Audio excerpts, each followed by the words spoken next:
जय हिंद दोस्तों। आज हम सेंटेंस के बारे में पढ़ेंगे। सेंटेंस हिंदी में इसको वाक्य बोलते हैं और इसकी जो डिफिनीशन होती है, a group of words that makes complete senses.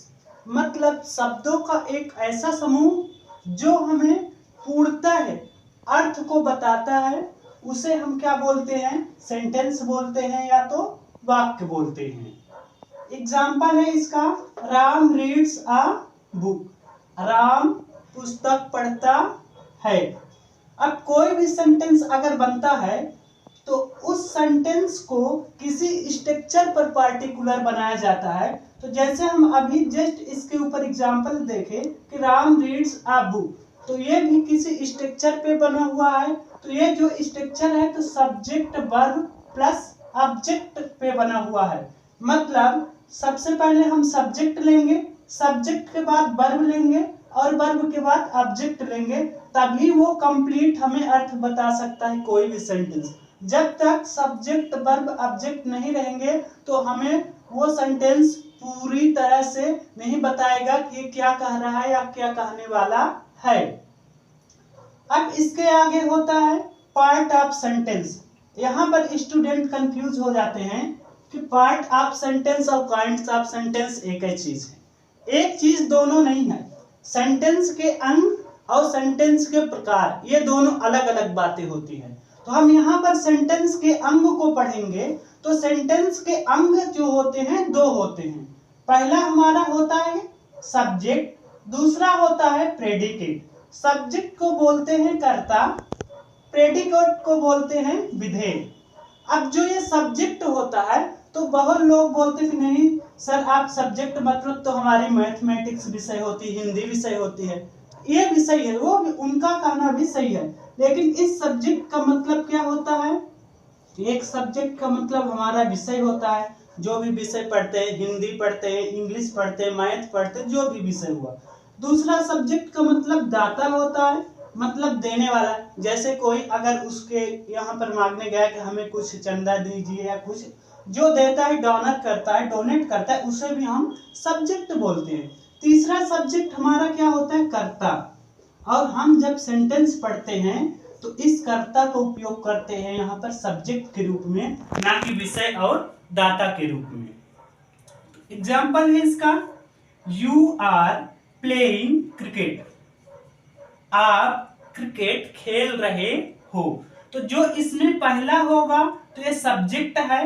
अब जो सब्जेक्ट के अलावा कोई भी सेंटेंस अगर लिखा है तो उस सेंटेंस में जो पहला सब्जेक्ट होता है, उस सब्जेक्ट के अलावा जितना शेष भाग बचता है उसे हम प्रेडिकेट या तो हिंदी में विधेय बोलते हैं। ये हमारा होता है सेंटेंस का अंग होता है। अब आज से आप लोग कभी कंफ्यूजन में नहीं होइएगा कि सेंटेंस के अंग और सेंटेंस के प्रकार दोनों एक होते हैं, दोनों अलग अलग होते हैं। आप लोग इसका स्क्रीनशॉट ले लीजिए, फिर इसके आगे चलते हैं।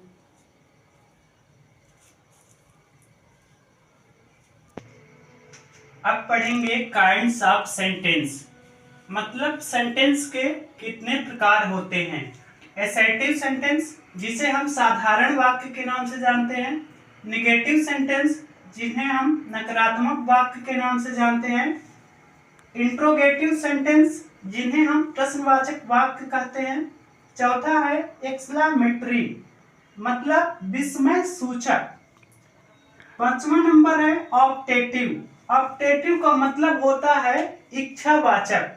तो सबसे पहले अब हम बात कर लेते हैं कि असर्टिव सेंटेंस। असर्टिव सेंटेंस को किसी बुक में लिखा रहता है अफर्मेटिव, किसी बुक में लिखा रहता है सिंपल, किसी बुक में लिखा रहता है असर्टिव। तीनों का मतलब एक ही होता है।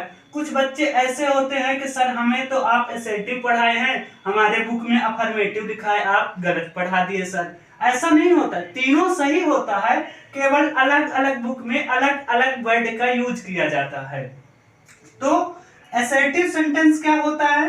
The sentence which expresses yes sense, मतलब ऐसा वाक्य जो केवल हम कुछ भी पूछे तो वह हाँ के तौर पर आए। मतलब एग्जाम्पल क्या है? ही इज गुड बॉय, वह अच्छा लड़का है। इसमें क्या आया? ओनली यस सेंस आया कि हाँ वह एक अच्छा लड़का है। ना तो इसमें कोई प्रश्न पूछ रहा, ना तो इसमें कोई नकारात्मक वाक्य है, इसलिए यह हमारा एक एग्जाम्पल किसका हुआ? एसर्टिव, अफर्मेटिव या सिंपल सेंटेंस का। दूसरा एग्जाम्पल है यू आर गुड बॉय, आप एक अच्छे लड़के हो। यह भी हमारा किसका एग्जाम्पल है? एसर्टिव मतलब अफर्मेटिव सेंटेंस का। अब दूसरा नंबर है negative sentence. The sentence which expresses no sense means ऐसा वाक्य जिसमें नकारात्मक भाव एक्सप्रेस होता है उसे हम निगेटिव सेंटेंस के नाम से जानते हैं। उदाहरण के लिए she is not good women, वह अच्छी औरत नहीं है। अगला नंबर है इंट्रोगेटिव सेंटेंस मतलब प्रश्नवाचक वाक्य। The sentence which use ask a question मतलब ऐसे प्रश्न में हम इंट्रोगेटिव का यूज करते हैं जब हम किसी से प्रश्न पूछना होता है। जैसे हम बोले आप कैसे हो, हिंदी में बोलते हैं, या आप कहाँ जा रहे हो। तो प्रश्न पूछने के लिए जिन वाक्यों का इस्तेमाल किया जाता है उन्हें हम इंट्रोगेटिव सेंटेंस या प्रश्नवाचक वाक्य कहते हैं। एग्जाम्पल हाउ आर यू, आप कैसे हो। हु आर यू, आप कौन हो। और इंट्रोगेटिव सेंटेंस के लास्ट में हमेशा इंट्रोगेटिव मार्क को लगाया जाता है। इसके आगे है एक्सक्लेमेटरी।